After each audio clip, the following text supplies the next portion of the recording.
Northeast Iowa Conference Wrestling Tournament coming up this weekend. Postseason in wrestling about ready to begin. We preview the postseason with Crestwood coach Keith Slifka. This preview brought to you by Wilson Custom Tree Service. And coach, this is the time of year you guys get ready for the conference meet, the sectionals in the district, hopefully some regional team duels for you guys as well over the next couple of weeks. As far as the climb, which is the regular season, how has that gone for you in your mind? We've had a nice season, like every other season, you have your ups and your downs. We had three losses on our season. We've lost to a good 3A school, Ankeny, by 3 points at the Battle of Waterloo. The other Thursday night, we got beat by the number 2A school, Osage. We won 6 of the 14 matches, had a chance of maybe 2 other matches, would have been 8 matches or 7-7, however that go. And then this last Saturday, we met up with a real strong Wisconsin team, Fedimore over there, and they beat us there too. So we've had a nice dual season. We got a couple ranked kids on the team. Obviously, we got Carter Fossick, 3-timer returning. We just some younger kids in there, but we still got 8 seniors in our lineup this year. So we do have some experience. Some older boys in there.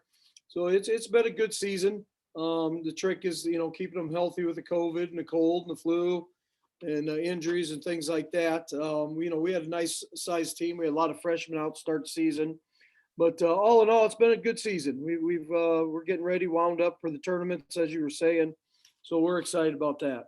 And you talked about the schedule. You wrestle Battle of Waterloo, Osage, and the Highway 9 rivalry, and you see good teams pretty much everywhere you go.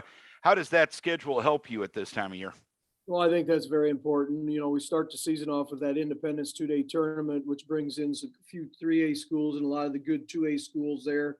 It's a big 2-day tournament there that the kids kind of see where you start off with, gives them things to grow, things to work on as the coaches and the athletes.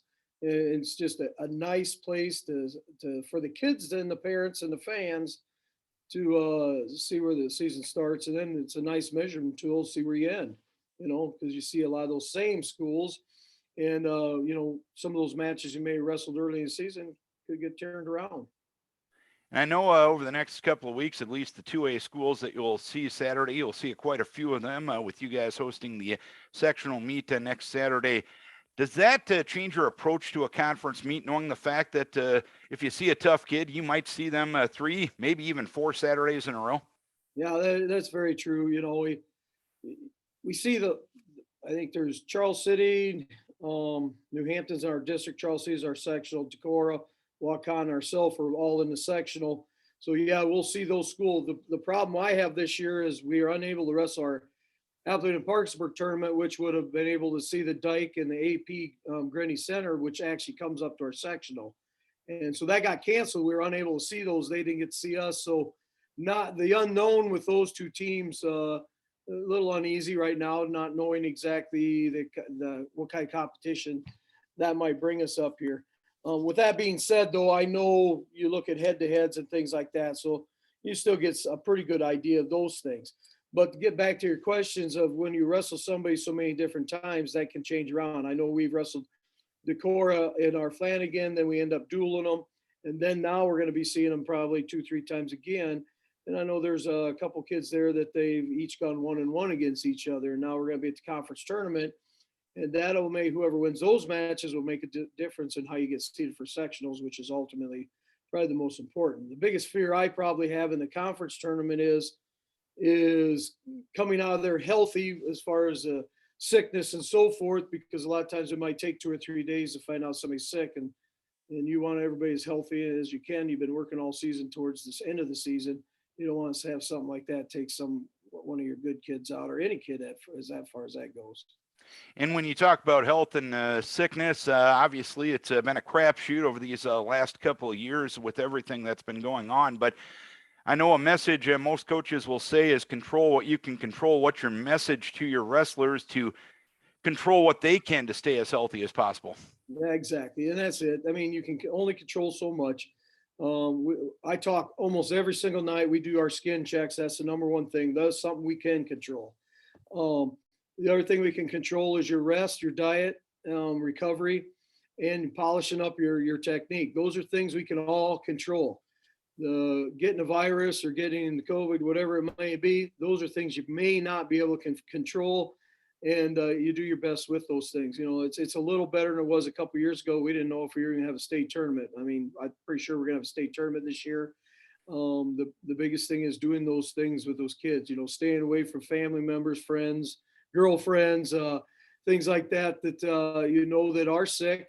It may be hard to do those things, but try to do those things. And, we try to keep away from things that distract from those different opportunities. I know we had a little incident here last week where one of our wrestlers had a personal problem or a family problem. There was a fire and so forth. They were able to work through those things. Those are things you can't control, but you try to. We talk about eliminating your distractions this time, so your mind's on wrestling, your grades, and things like that. And looking ahead at Saturday, what's it going to take to have as successful of a Saturday as you guys can come Saturday in New Hampton? Well, the first thing is we've been gearing up for this. We know it's not their kids. A lot of our kids, it's not their first rodeo. They've been through some of it, not all of them. As I was just talking about, your diet, your rest, and so forth, and just feeling confident. We have not seen Waverly this year, so that's going to be a little bit different. We all know how good Waverly is. They're ranked in one of the top teams in 3A. So that'll be a challenge amongst itself. We have seen pretty much everyone else at some point or place. We did lose one of our conference schools, so we're down to 6 teams this year. We're also going to try to get the top JV finishers tonight, which we'll be wrestling that here Thursday night. And those 2 guys are invited to the varsity tournament to try to fill in some weight classes.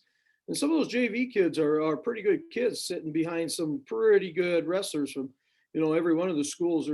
We have those scenarios where there might be behind a state champ or a highly ranked kid. So those kids coming in might not have cracked the lineup in their lineup, but on another school's lineup, they might have been a varsity wrestler or maybe even a state qualifier in some cases.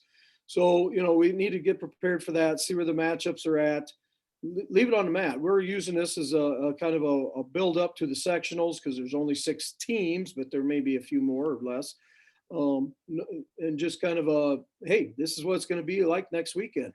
Going out there, mentally preparing, rehearsing it. It's a kind of a rehearsal for that. Obviously for a lot of my kids, the ultimate is to get to state and place at state. Conference tournament is important, but ultimately the state tournament in their eyes is probably a bigger importance for them at this point. All right, Keith, it's the 76th annual Northeast Iowa Conference Tournament. It's always a big deal. It's always a fun day, the longest running conference tournament in Iowa, and heck, might be one of the longest running conference tournaments at the high school level in the nation. We wish you best of luck. Keep your kids healthy, and hopefully it's a successful postseason for the cadet wrestling squad once again. Thank you very much. Go Cadets. Keith Slifka, head coach of the Crestwood Cadets, previewing the Northeast Iowa Conference Tournament.